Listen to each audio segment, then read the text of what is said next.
Hello everyone, welcome to Cyber Platter. This is a video on ISC Square CCSP certification that will help you prepare for the exam.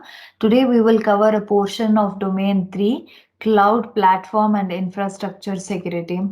So this is the agenda for today. We will understand how to design a secure data center. This includes logical, physical and environmental designs. The first topic is logic design. A data center's network and software design is fundamentally important to keep customers' data secured. First, let's understand what is zero trust architecture. NIST 800-207 Zero Trust Architecture defines zero trust architecture as a collection of concepts, ideas, and component relationships designed to eliminate the uncertainty in and forcing accurate access decisions in information systems and services. In short, zero trust architecture is a security model that is built on the idea that no entity inside or outside of an organization's security perimeters should be trusted. Instead of considering parties within the security perimeter as trusted, zero trust architecture requires that identities and authorizations are always verified. Yeah. This requirement prevents the common security risk associated with compromised accounts from being used to pivot across a network. Zero trust architecture relies on a number of existing technologies and processes to improve security. It leverages network microsegmentation and granular access enforcement based on an entity's location and other factors to verify its trustworthiness. The next component of logic design that we will discuss is power, pipe, and ping. Data centers provide many basic services known as power, pipe, and ping. Power is electrical power, pipe is air conditioning, ping is network connectivity. Multi-tenancy. Because cloud highly relies on multi-tenancy, different customers might share the same resources. So effort should be taken to securely segregate tenants. For example, VLANs can be used to logically separate physical networks. Cloud Management Plane. Management plane is the interface and set of functions that supports and enables control of a cloud environment and the hosts within it. The management plane is typically restricted to highly privileged cloud service providers administrators with a limited set of capabilities externalized to customer cloud admins. The cloud providers expose the management plane to customers through a set of APIs, command line interface, or web portals. All of these must have strict access controls. Management plane provides a consolidated view under single point access into cloud environment. Hence, it is a single point of failure. Also, the management plane must be tightly locked down with access granted to the fewest number of people with absolute need for such permissions. In addition, all management plane access should closely be monitored, logged, and regularly audited for misuse. It is a very high risk component of cloud. It must be logically isolated, but physical isolation is better. Separation of duties.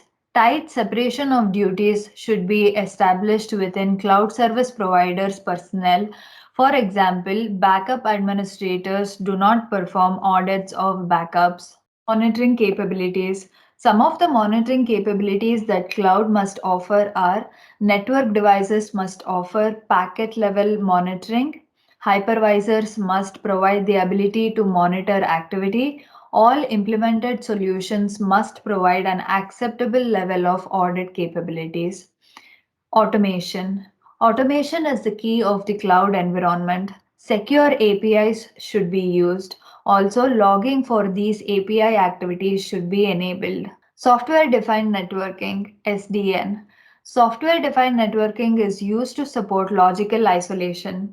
We have covered the concept of software defined networking in the video that talks about 3.1 section of domain 3. The link is added in the description. For now, remember that software defined networking, SDN, allows for networking to be completely programmable, and the underlying hardware is simply commodity hardware. Access control. A strong identity and access management system should be in use, and the IAM system must be auditable. Service models. The first one is infrastructure as a service. Here, hypervisor features can be used to implement security features.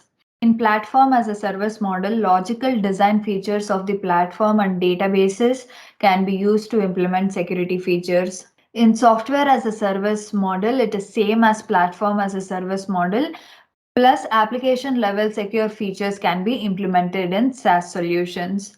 Compliance requirement. All logical design features like logging capabilities, retention periods, reporting capabilities should be mapped to a compliance requirement. The next is physical design.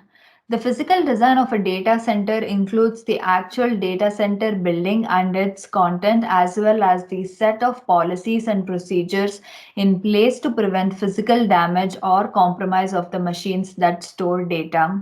These policies and procedures should account for everything from natural disasters to nation state attacks and other malicious actors.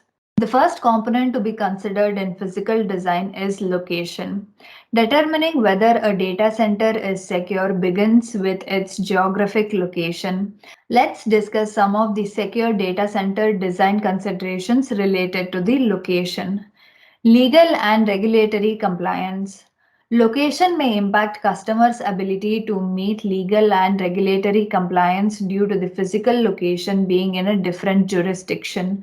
So, we must have a clear understanding of all regulatory requirements ahead of time. Geographical features. Geographical features of the area, like tall trees, are a wonderful and free barrier. Risk of natural disasters and weather events and how to protect against them should be considered. Access to resources like telecommunications, clean water, clean power, accessibility, and so on during a natural disaster should be considered. Geopolitical risk is worth noting. For example, if you're building in a war zone, we should consider the access to and costs of telecommunications infrastructure. Availability of utilities and other essential resources should be taken into account. Also, labor cost and availability. One is buildings and structures. After the ideal location of the data center is selected, it's important that you design the actual building structure to reduce access control and other physical risks. Building Management System BMS. A building management system is a hardware and software control system that is used to control and monitor buildings' electrical, mechanical, and HVAC systems. A building management system is an important part of the physical design of any data center and helps data center personnel monitor plumbing, power, lighting, ventilation, fire suppression, and other critical building systems. Let's discuss some of the considerations regarding the building structure. Materials and thickness of the building walls should be considered, number of ingress and egress points, types of perimeter fencing, walls, gates, etc., types of locks and alarms used on external and internal doors, redundant electrical and telecommunication suppliers. The next consideration is size. Do we want to consider chicken coop design with cold and hot aisles? Is there enough room for expansion for like cooling, power, tenants, right? Comparison between the use of blade servers for high capacity and large mainframe servers. Physical security monitoring. One of the most important aspects of physical security is ensuring that only authorized people can access the building and its critical areas. A secure data center should have a list of all authorized personnel and monitor their access to building resources. Visitors such as vendors should be appropriately verified, logged, and monitored as well. Video surveillance is very important. All building entrances and exits should be monitored and recorded. All internal doors to controlled areas like areas with servers, HVAC systems, and so on should be actively monitored by CCTV. As great as video surveillance is, it would be pretty useless without security staff on hand to respond to any alerts or suspicious activities. A secure data center has round the clock security patrols and personnel standing by to respond to potential threats. Physical testing and auditing. No matter how great you design your physical controls, it is essential that you have a policy in place to periodically test them. Conduct physical penetration tests at least annually to ensure the ongoing effectiveness of your physical security mechanisms. In addition to testing on your own, external audits like SOC, PCI, FedRAMP, etc., very often require that cloud data centers be physically audited by licensed or accredited auditors. Buy, build, or lease. Organizations can build a data center, buy one, or lease space in a data center. Regardless of the organization's decision, certain standards and issues need to be considered and addressed through planning, such as a data center tier certification, physical security level, and usage profile. If you build a data center, the organization has the most control over its design, but significant investment is required to build a robust data center. When using a shared data center, physical separation of servers and equipment needs to be included in the design. Data center design standards. Building Industry Consulting Service International BICSI. This issues certification for data center cabling and design installation.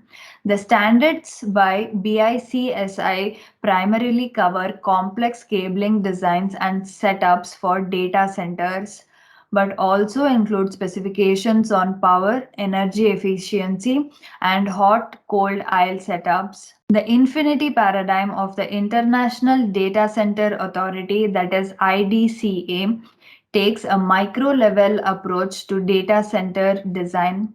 The IDCA does not use a specific focused approach on specific components to achieve tier status. It talks about data center location, facility structure, infrastructure, and application. The National Fire Protection Association (NFPA) publishes broad range of fire safety and design standards for many different types of facilities. It talks about requirement for temperature, emergency, and so on. The Uptime Institute tiers.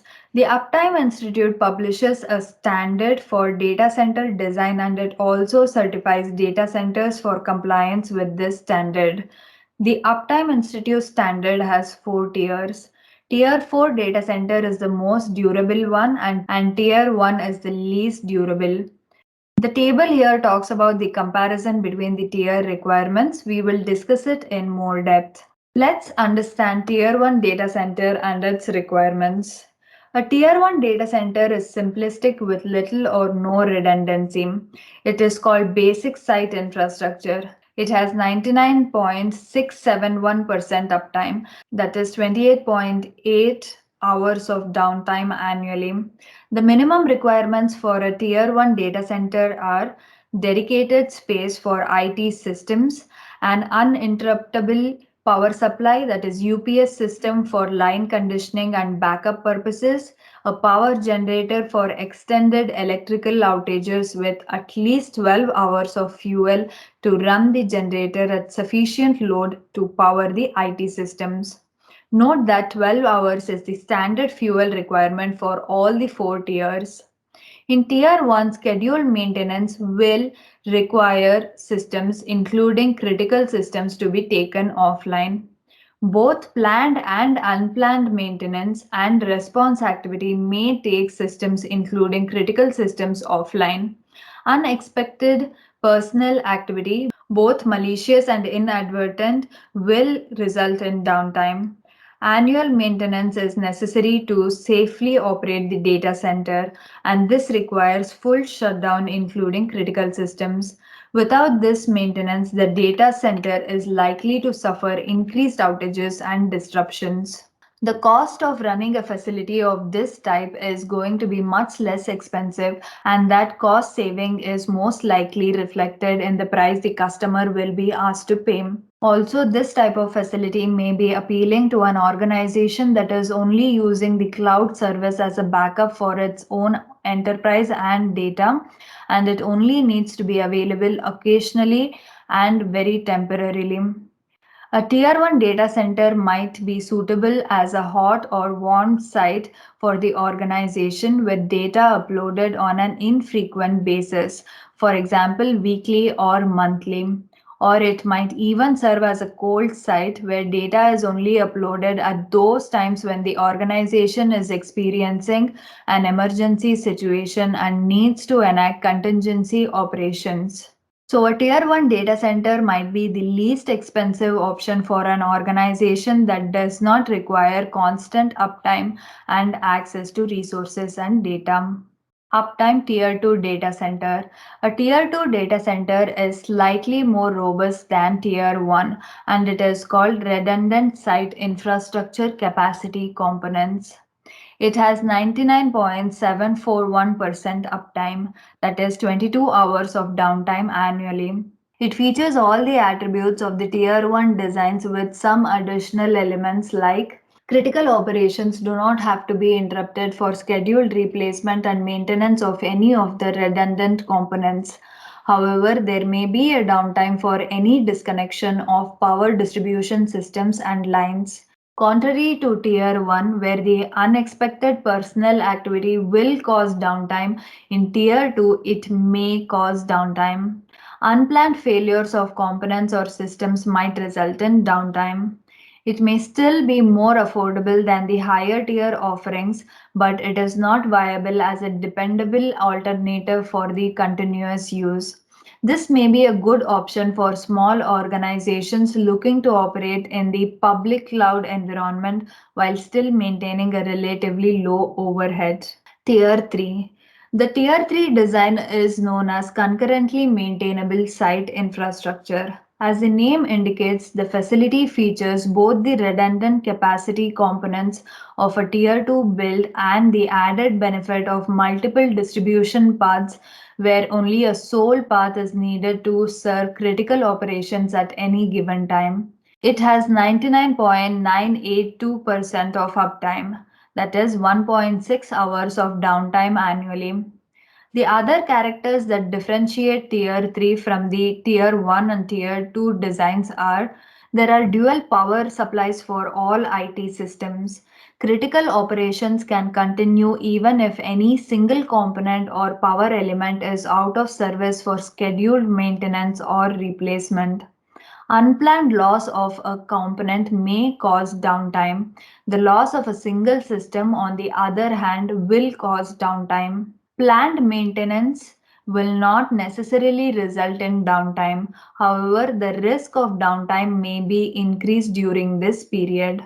Obviously, a cloud provider offering a Tier 3 data center is a viable candidate for organizations looking to migrate to the public cloud. Most organizations with regular operational needs might consider a Tier 3 option. Organizations with specialized needs, like with highly sensitive materials such as a government agency or entities that utilize a great deal of intellectual property, or large scale organizations with absolute constant uptime requirements, might instead consider a Tier 4 option, but the Tier 3 should serve the purpose for all others. Tier 4. The fault tolerant site infrastructure is the premium data center offering. Every element and system of the facility, like for example IT processing, the physical plant, the power distribution, and so on, has integral redundancy such that critical operations can survive both planned and unplanned downtime at the loss of any component or system. In addition to all Tier 3 features, the Tier 4 data center will include some of the additional characteristics. For example, there is redundancy of both IT and electrical components where the various multiple components are independent and physically separate from each other. Even after the loss of any facility infrastructure element, there will be sufficient power and cooling for critical operations. The loss of any single system, component, or distribution element will not affect critical operations. The facility will feature automatic response capabilities for infrastructure control systems such that the critical operations will not be affected by infrastructure failures. Any single loss, event, or personal activity will not cause downtime of critical operations.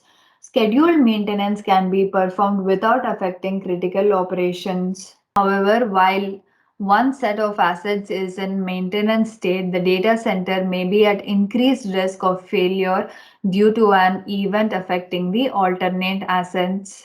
Environmental design. Let's talk about environmental design of a data center now. Heating, cooling, ventilation, power, network providers, and paths are included in environmental design. The first item to consider here is temperature. Temperature control is one of the absolute biggest concerns in a data center.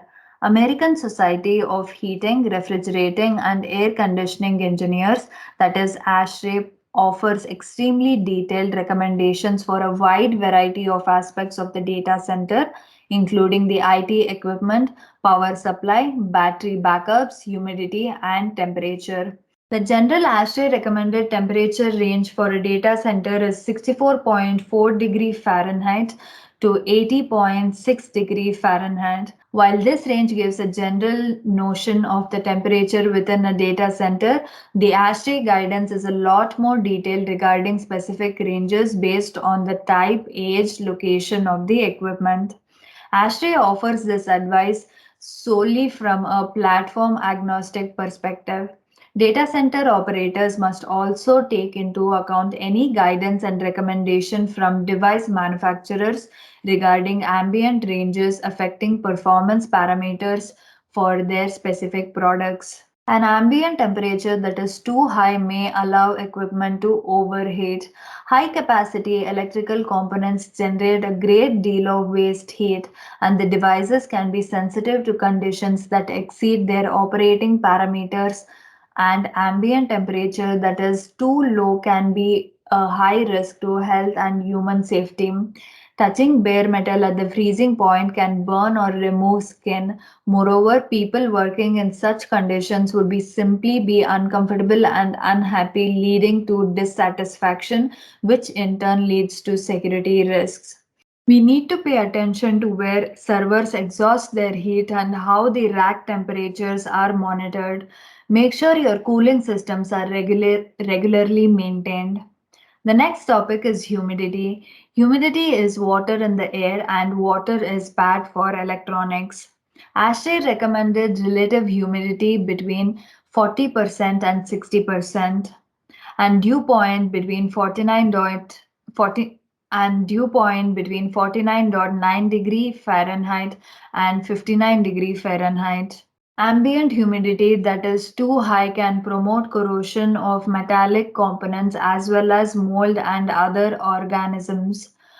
Ambient humidity that is too low can enhance the possibility of static discharge, which might affect both personnel and equipment as well as increase the potential for fires. Now let's discuss air management.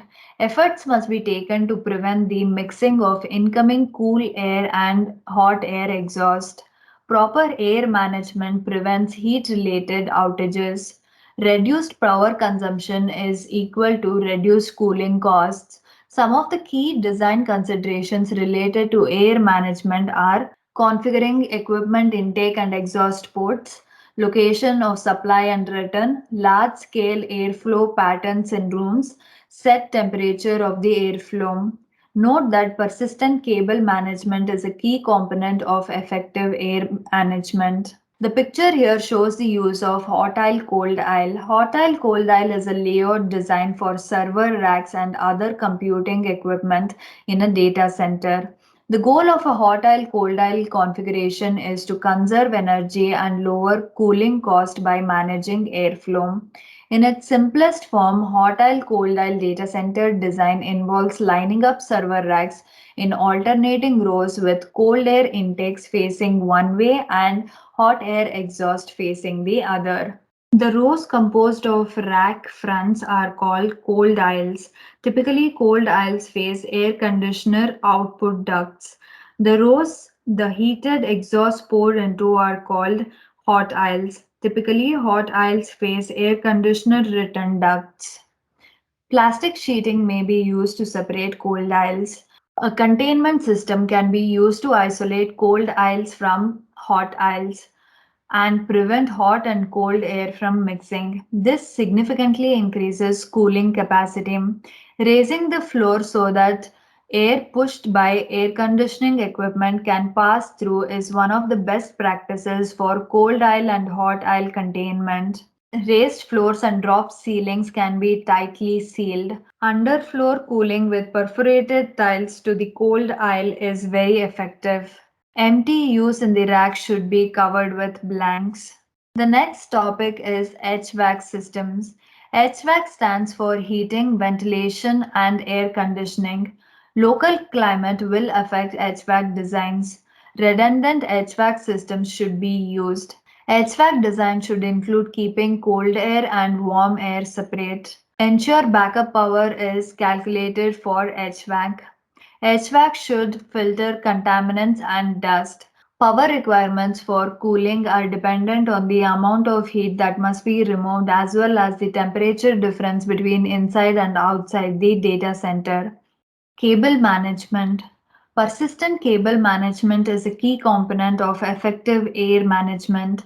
It minimizes airflow obstruction. Raised floor environments should have at least 24 inches of clearance. Multi-vendor pathway connectivity.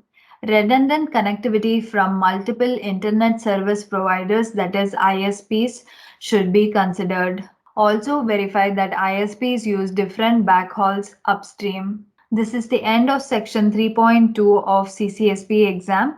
I'll see you in the next video. Thank you for watching. If you learned anything, please like, share and subscribe to our channel. Thank you. Bye-bye.